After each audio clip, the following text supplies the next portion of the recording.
Business analysts say the federal government needs to overhaul the skilled migrant visa process in order to boost the number of workers coming to Australia.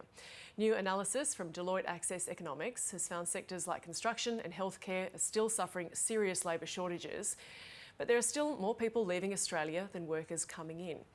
Joining us now is Andrew McKellar, CEO of the Australian Chamber of Commerce and Industry. Andrew McKellar, the skilled migrant cap sits at 160,000 places. You want that increased. What are you asking for? Yes, good afternoon, Gemma.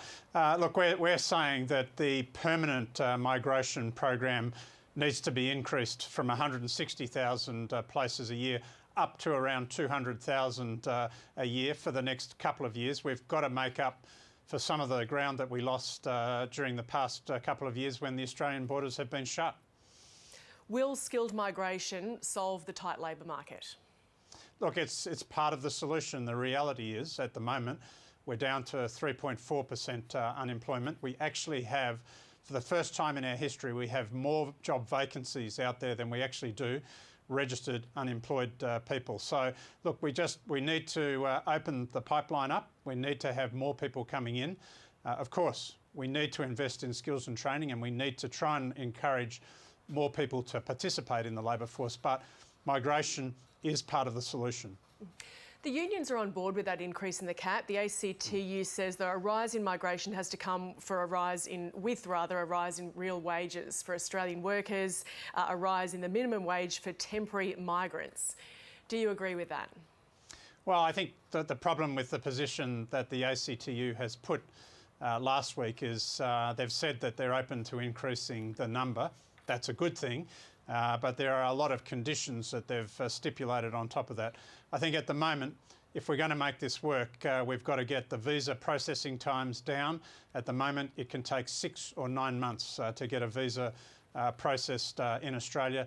If you're looking at what's happening in Canada or the UK, much shorter times, and we're competing with that. So we've got to start taking away that red tape and the expense. We've got to compete in the marketplace and attract some of that talent that's offshore. Do you think the current system, which targets specific professions, works well? Because there are calls to overhaul the visa system and really focus on age, preferencing younger workers. Well, I think the current system with priority lists and various other requirements is not working well, and we've been saying that for a long time. And particularly at the moment, we need flexibility. What we need to do is to give businesses, employers, the ability to go out and sponsor. Obviously, they need to look locally and they need to invest in skilling and training people locally. But equally, we have to recognise that migration for a long time has been part of the process in the Australian economy, and that's going to continue to be the situation in the future. So you'd like to see the occupation list be scrapped? We would. We think at the moment it's really not serving a purpose. It's very restrictive.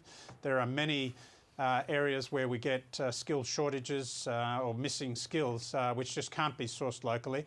If they're not on the priority list, then it's not happening. And honestly, at the moment, that's holding the Australian economy back. Will migrants be wary of returning, and could we fall short of any increased cap anyway?